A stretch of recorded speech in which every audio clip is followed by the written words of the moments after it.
Hello, everybody. Welcome to Creator Cafe's Tech Talk Thursday. We are back for another show. It'll be a shorter show today. We don't have any guests. We have some guests coming up next week, which Martin's going to tell you all about. But we thought we'd just keep it short and sweet, talk about a few things that's going on with YouTube, explain to you what we've been up to, and also some up and coming events and webinars that we're hosting. But first off, let's say hello to Mr. McKenna.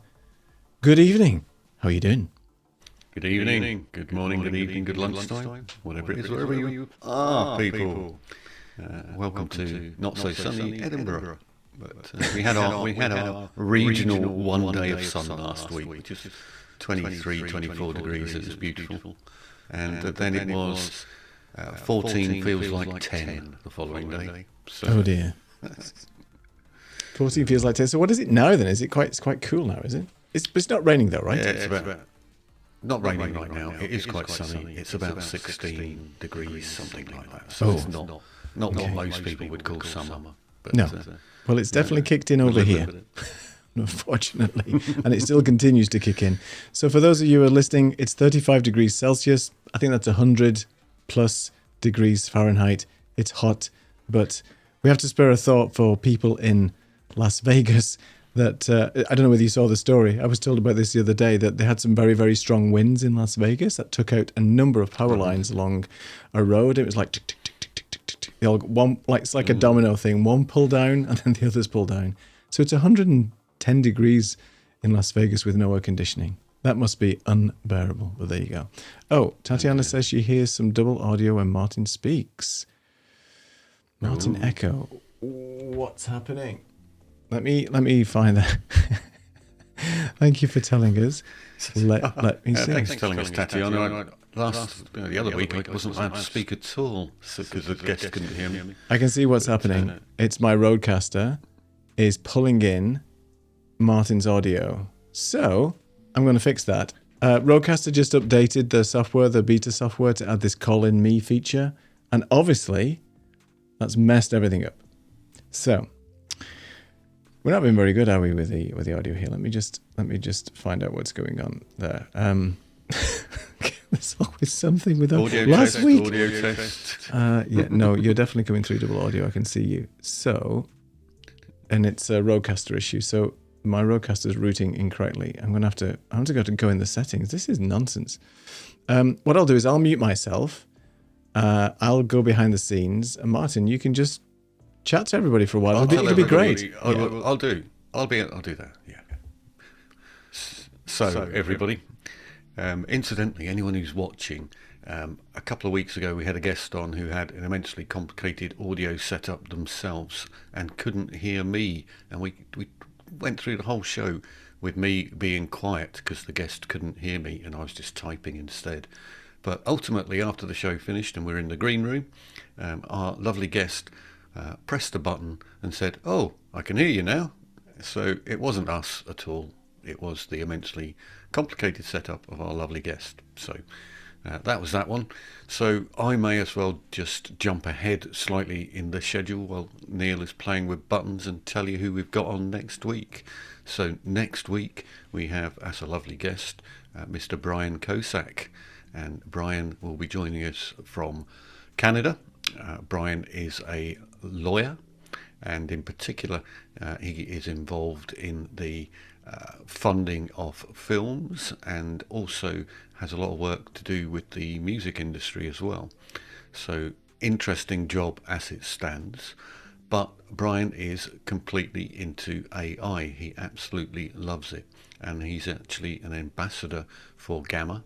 So Gamma is an AI platform that is used to create presentations, and Brian uses it all the time, but he uses multiple other tools, including ones that are creating podcasts from written text and adding in multiple voices and interviews, guests and things like that. So Brian really is going from end to end with AI. He absolutely loves it. He's taken 500 courses on Udemy, believe it or not. So that's how much Brian loves learning. So he'll be our guest next week, and Sam will be joining us again. So AI Sam will be joining us to ask questions to Brian about AI from his perspective, because he is a first year AI university student. So yeah, we'll be getting all sorts of interesting chat going on there. Have I stalled for long enough? You have. So what I'm going to have to do, but unfortunately, I'm going to have to mute and unmute you as and when you want to talk, because it's the Rodecaster that's the problem, and I can't change it whilst I'm live. So it's like we're going to have to do it with remember the old radio days where it's like, I'll finish talking now. Oh. And then I'll finish, start talking. Is it something like that? We have. I don't know how well this is going to work. Let me see if there's double audio. If I just keep this channel open and you just speak now. So you just speak. No, because nobody can hear you now. So I'm going to have to switch this manually. Okay, so I'll go back over to you, Martin, and you just maybe introduce what we're going to talk about. So the next thing we're going to be talking about is some changes on YouTube. So at the moment on YouTube, there is a bit of a trend for faceless YouTube created by AI, and they are gobbling up loads of YouTube space, and YouTube are not happy about it. So what are they going to do about it, Neil?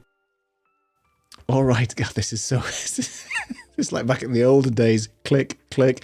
First off, before we go into the YouTube thing, let's just say hello to a couple of people, and thank you so much for joining us. So thank you, first off, Tatiana, for joining us. It's very nice to see you.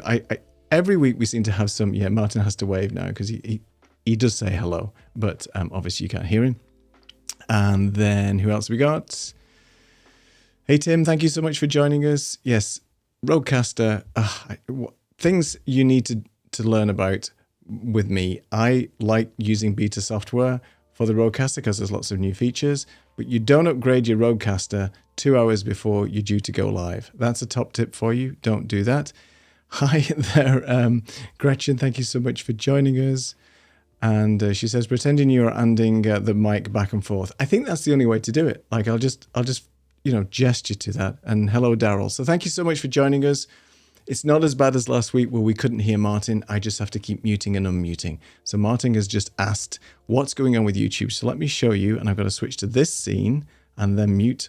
In fact, if I can mute Martin again on this scene, 1 second. Oh, goodness me. All right. So Martin, just put your hand up when you're ready to speak because I'll keep my eye on the teleprompter. So effectively, what's going on with YouTube is that they're trying to reduce the amount of AI noise that's going on in there. So you've probably seen a number of faceless, they call them faceless YouTube channels, which means a lot of the content is effectively just created by AI. So there's loads and loads of these channels at the moment. They're huge on TikTok, and they're mainly in the vertical space where you see a lot of short-based content where AI has generated some either cartoons or various imagery. There's ones that I've seen where it's depicting old horror films and it's actually putting a new AI spin on it. There's lots of little stories and things that they're creating. But what YouTube is basically saying is this is a little bit unfair now for creators, authentic creators that are actually creating something non-AI generated. And as you know, when you upload a YouTube video right now, you can check whether this content is AI generated or not. That means you are disclosing to your audience that there are some elements of this video that are AI created. But what these guys are doing by the sound of it is that they're just uploading a ton of different content. And then it's obviously getting very, very successful, which means it's being monetized, which means they're getting a lot of revenue for content that's technically AI generated. So pop your questions, comments in the chat and let us know what you think about the whole AI generated thing. And I'll hand over to Martin to maybe have his take. Yeah, so what I'm interested actually from the audience is at the moment there is also a plethora of tools for AI generated training courses. So you basically stick your text in and then it's going to bung up an individual, and you get to choose which person, male or female, what age, colour, size, sex, and accent they've got, and all that sort of thing. And then it creates an avatar for you, which is all AI, and that is your training guide for the day. So I'm really interested to hear if anybody has actually taken any training courses with an AI generated teacher. So I'm sure Tatiana might have something to say on that one, actually. But AI-generated teachers, I think it's a terrible idea. But do you think, and have you seen it? Because if you read any of those adverts for those tools, all sorts of giant companies apparently are using this for training material for things like induction training for people and things like that. So interested to hear what you think of that, because it seems to me to be related to this kind of YouTube trend as well. Definitely. So let's quickly just go through a couple of these whilst people are posting, hopefully, in the chat. So it's going to happen apparently from the 15th of July, as you can see here. I've just asked Perplexity to summarize it because I couldn't find the original article. But this is based around the partner program, and it's going to change on the restructuring of the monetization specifically for these, as they call it, this mass-produced and repetitious content. Because what's happening with AI, obviously, is that they're able to generate this stuff very, very quickly and do multiple posts, multiple uploads every day, which is very interesting.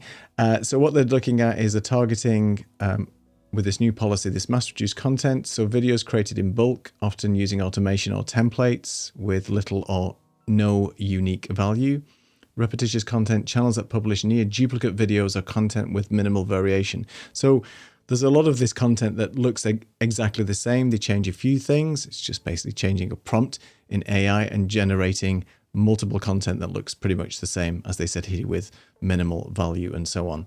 So channels that only of these type may face suspension or removal. That's interesting. So if you're part of because they can get monetized very quickly as part of the YouTube partner program, and then boom, you could potentially get demonetized or even removed from YouTube. So creators producing high quality original content are unlikely to be affected. Well, hopefully, because that's the whole point, right? They should be aiming at people that are actually trying to create value and to give value back out to the audience from what we do on a sort of a weekly basis. So YouTube has not provided any details yet of what this mass-produced and repetitious content, but the theory behind it is that it's all around sort of AI, and it was announced in advance to give creators time to review and adjust the content. So these are the eligibility for the YouTube Partner Program, which we don't need to go into, but it's interesting to see what they're doing on that. So Tatiana's got a comment. I'm going to go back to both of us. And you're still muted, and I'll unmute you in a second. So Tatiana basically says she's not taking any classes with AI-generated teachers. She says they're coming for me. So any thoughts on that? I think Tatiana's safe. I think we're safe as well from terms of repetitious content and stuff. This is clearly not AI-generated. It would be much better if it was, quite possibly. Yeah, I think you're right. She engages with the students as well through tools like Streamer Live and things like that. So it's not one-way traffic, which it generally is for this AI-generated teaching and learning, inverted commas. Yeah, what you don't get obviously with AI is the interaction. And this is what we do on this particular show. So maybe one day it'll be able to interact with a live chat, and then it'll be an animated Martin or Neil, but you couldn't replace this, could you? And why would you? So anyway, moving on. Let's see if there's any other comments, and then we will kick off with what we've been up to. And maybe you want to set this up, Martin, and just introduce what we've been up to for our last few weeks. We've been busy with all kinds of things, content, OBSBot ambassadors, all kinds of nonsense going on, which is all fun stuff, keeping us busy. But we as a team have been sort of working on a few things that we wanted to share with our audience today. So I'll let you take it away to start with. Sure. So we have been working on various different things. We've been working on a website, which is GoLiveNowAcademy.com. And on that website, you will see all of the endeavors. And these include a webinar series that we've got coming up. It starts on... Oops, I muted you there. Sorry. On the 4th of July. Just start there again, Martin. Sorry. We were going to... Starts on the 11th of July. We were going to start this webinar series on the 4th of July, but we realised that probably wasn't convenient for a lot of people. So the 11th of July it is, and it starts off with Alec Johnson and Scott Skiebel. They're doing a show called Why Video is Your New Business Card. Oops, I pressed the wrong button.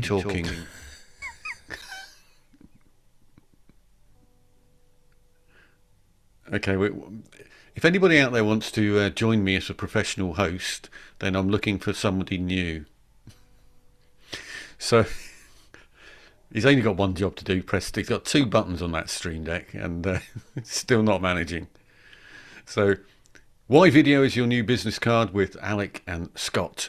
Alec, as everybody I'm sure knows, is a master of the digital stage, and Scott is ex-LinkedIn and with a wealth of knowledge. He's just moved in to create his own little training scenario where he's talking about being confident on camera and connecting on camera. So that's really Scott's particular strong area. He used to train people in LinkedIn's sales and marketing team, so all about communications.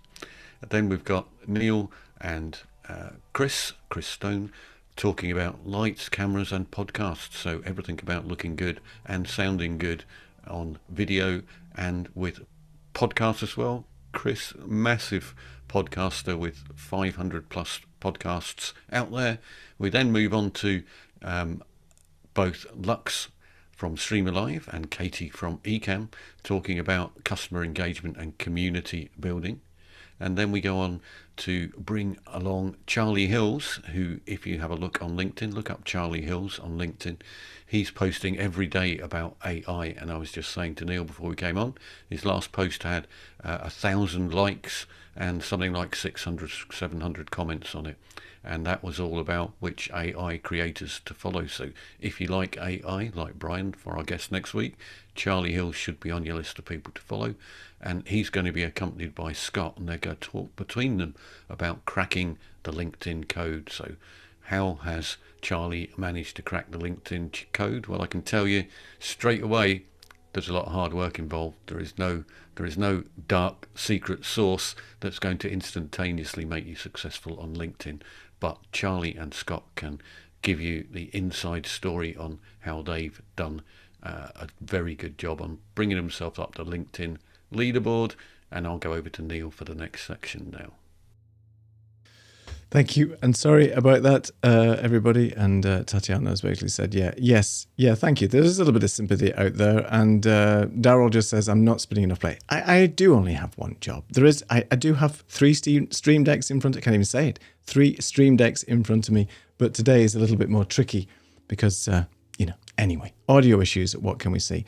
Thanks, Daryl. It is a great lineup. We've got some amazing people on there. And from our perspective, these guys are the experts in the field. So we just wanted to bring this free webinar series to you all just so you can see the type of workflows and things that these guys do. And there is a link that I posted a little bit prematurely in the chat that you can go to the Go Live Now Academy site, or you can go to our Luma page and just register for free and tell all your friends and family all about it if they're interested in this type of stuff as well. All right, so as Martin said, we've got a ton of great speakers coming up, and we've also been busy with our site. So the GoLiveNowAcademy.com site is where we can show you everything that we've been up to. And obviously you can register for free. It is starting early. It's 8 a.m. Eastern, 1 p.m. in London, and then 8 a.m., 9 p.m. in Bangkok, because obviously we've got Alec who's joining us, and it's always tricky to do, is that 7? 7? 7? It's not 8, it's 7. Okay. Depends where he is. So it's 7 for, it's 8 a.m. in, 7 a.m. in Eastern, that's what you're saying. Okay, I'll change the website. It's correct on the registration form anyway. All right, we have our course that we've been creating, and we've been running that for a while now. That's up on Udemy. So it's all about setting yourself up on LinkedIn and basically going live on LinkedIn. So it's going to take you through from setting up your LinkedIn Live account and going through looking good on camera. We've got some great people. Tatiana is also part of that course where she explains how to get your right mindset, how to look good on camera and set everything up. So it's a full course. It's available. You can just go to Udemy, enroll, and get yourself signed up on that as well. And did you want to talk about the Content Club, Martin? It's a thumbs up or a thumbs down from you. Just let me know if you want to do that. It's a thumbs up. So I'll let Martin talk about this. Okay, so before we came on, we sort of divided out who was going to talk about what, but I think we're going to change that a bit. Otherwise, we're going to be not have our normal interaction going on. So the Content Club, what is the Content Club? That is access to myself and Neil on a bi-weekly basis. So that's every second week. We will do a couple of hours with whoever is in the Content Club, asking, they can ask any questions they want. So anybody who wants quick solutions to problems to do with streaming, and it could be anything from Ecamm right through to cameras, and in this case of Roadcasters and Stream Decks. They're Neil's specialist areas that he gets right every time. So you can come on and get instant answers to all of your questions. We want to keep this small. There will be no more than 25 people in total allowed into this Content Club, and we will run it for a full year. So there is a price associated with that if you want to come join us for the whole year and learn alongside like-minded individuals as well. So it's not something that's for beginners. I definitely wouldn't say that. So it's for people who have got more technical questions and already have ability in there in terms of knowing all of the stuff at a basic level, but just want to get up to the next level in all of the different products that are out there on the market. And we've also, if you don't want to do all of that, we've broken it down into a bunch of smaller workshops on specific topics as well. So if I just take the first one, and then Neil can take the second one. So the first one is a green screen workshop. It's basically going to be 3 times 2 hour sessions, and I will teach you how to look good on green screen and what you need in terms of equipment and how to set it up. And we will keep it simple. You'll only need 3 lights, about 3 lights, and then your little camera. Doesn't have to be a full ZV-E10 or anything like that. A little Osbot Meet would actually do the trick. And we will look at green screen, and we will look at backgrounds, but specifically we'll look at what your requirements are in your room space, and I will go through how to get you looking good on green screen. And hopefully by the end of it you won't be able to tell whether you're on green screen or not on green screen, if that's what you want the look and feel to be. So with that, over to Neil to talk about the Osbot camera workshop. Thank you, Martin. First off, thank you, James, for your kind words. And congratulations on this. Love seeing your collaboration grow. And yes, we're trying to do our best and get some collaboration with other like-minded and some great content people out there. So thank you, Tatiana, as well. So thanks, Martin, for the green screen. And for those of you who just joined us, the reason why we're doing it like this is because I'm getting double audio from the Rodecaster at the moment, because stupidly I decided to upgrade before going live. So what can you do? But funnily enough, we didn't have that problem when we were doing the pre-show, did we? So it's only when we started going live, which is a bit weird. So anyway, something for me to investigate later. So speaking of Obsbot, I recently was very fortunate to be included in the brand ambassador program for Obsbot. So now I'm a brand ambassador with Obsbot for a year, which just basically means that I get to see what's coming down the pipe in terms of new kit, new gear, firmware upgrades and things, beta program, and also I have the opportunity as well to potentially give some kit away on some shows from a promotional perspective as well. And I'll be doing a few more videos on Obsbot as well. There's already a few videos on my channel, as you know, on the Obsbot cameras. And this is a great thing for me because, you know, I use Obsbot cameras all the time. I have them all around me. I use them for different things. My wife uses them as well. We recommend them. That's Martin and I recommend them for go live on LinkedIn. They really are just very easy to use, and there's Martin's camera already. I think Martin won one a few months ago, and then he's bought cameras as well. So between us, we've got a ton of different Obsbot cameras, and I know they're very popular with our audience and people that we know and love out there as well. So my camera workshop is effectively just taking you through the majority of the Obsbot cameras, some things that you might need to be aware of when you first get them. I mean, most of the time the Obsbot cameras are plug and play, literally get them set up. They work well, but there are a few tweaks that you can do to get your settings dialed in to make the image look even better. And there's a ton of different Obsbot variations out there as well. You've got the flagship one, which is the Tail 2, which is the all singing, all dancing, amazing camera that you can use for live sports and things like that. I've been watching a couple of videos recently, so from people who've just contacted me who are using OBSBot cameras just for that.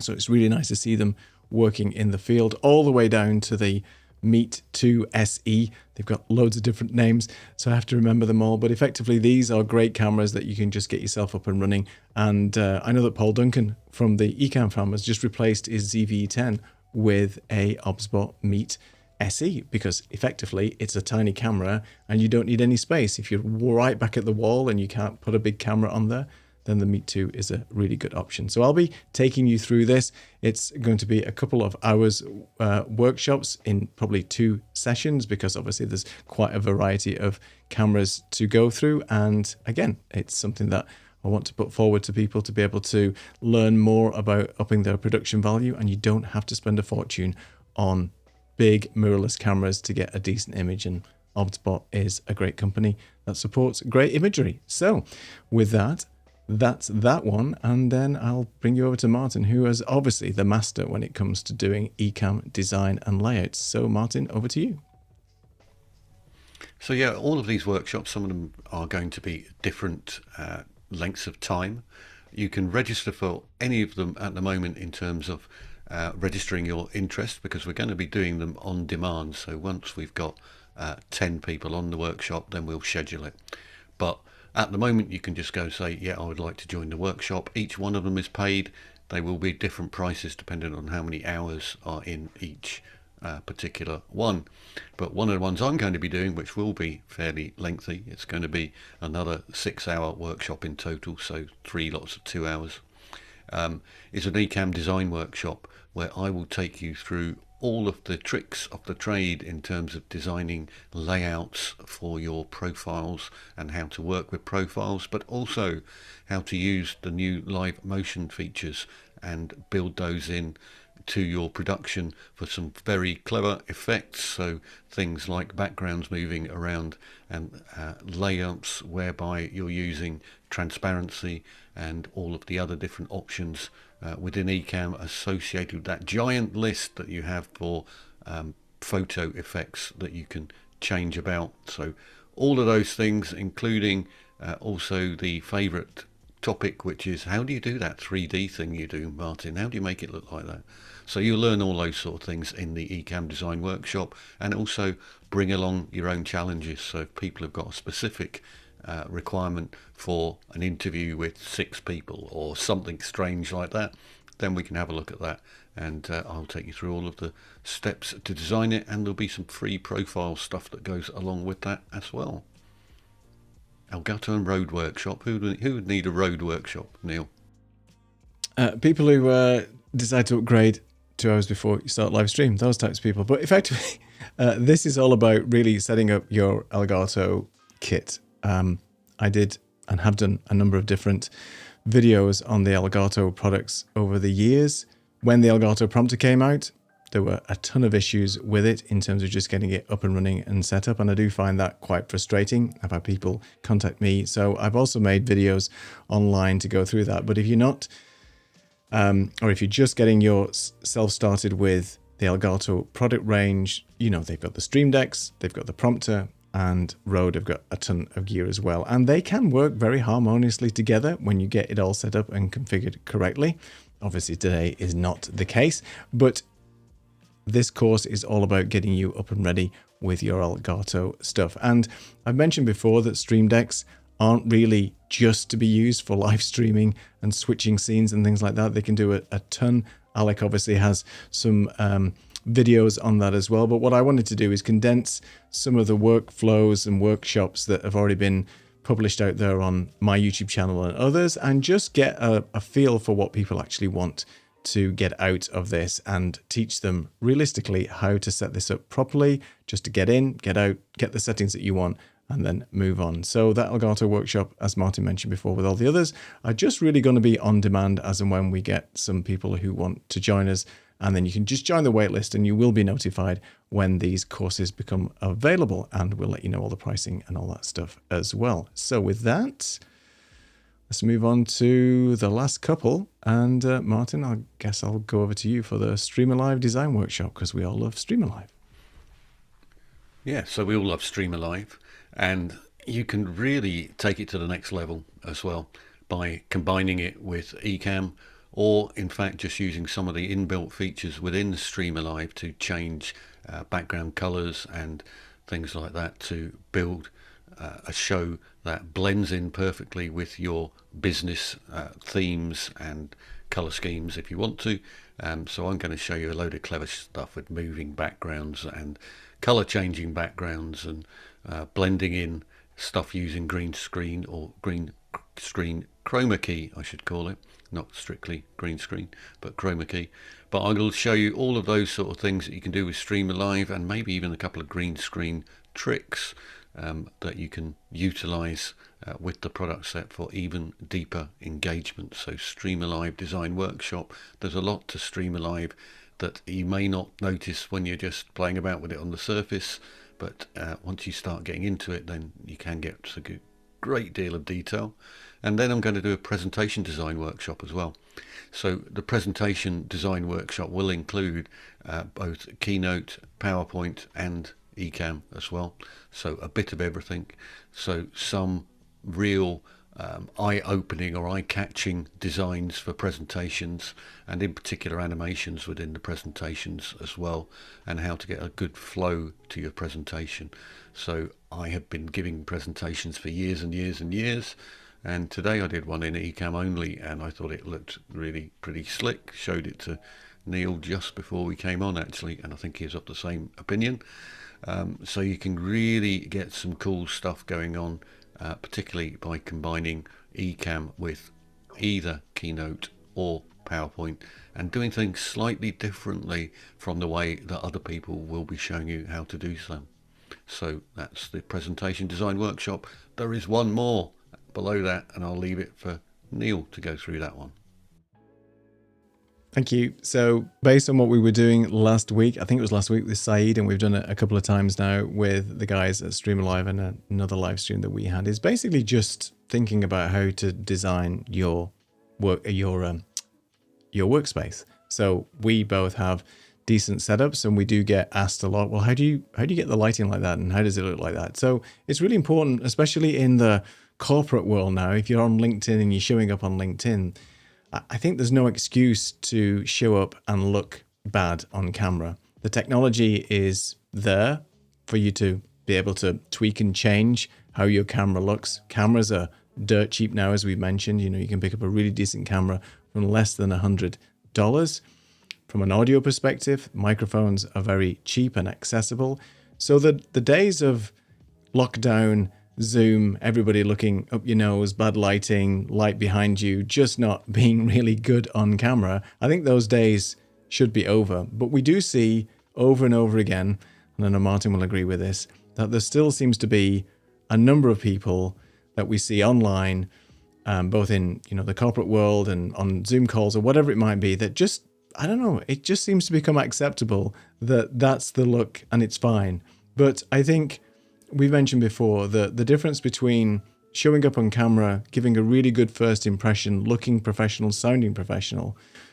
If you're pitching yourself against somebody else who isn't looking very good on camera, who may have a similar pitch, but basically isn't looking good, sounding good, it's hard for them to hear, and it's hard for them to articulate properly, or not showing their presentation off well, or whatever it might be, the people that's going to shine and the people that's going to get the business are the ones that are going to look good on camera, be confident, be able to articulate your message, present well, and be very clear and show off your designs and whatever that you're actually presenting. So I think this whole workshop is really aimed at people who want to do better with their entire look and feel of what they're running at the moment. And what we're trying to do is help you understand a little bit how to get to a decent quality of looking good on camera from an image, lighting, and audio perspective relatively quickly. So that's what we're trying to do.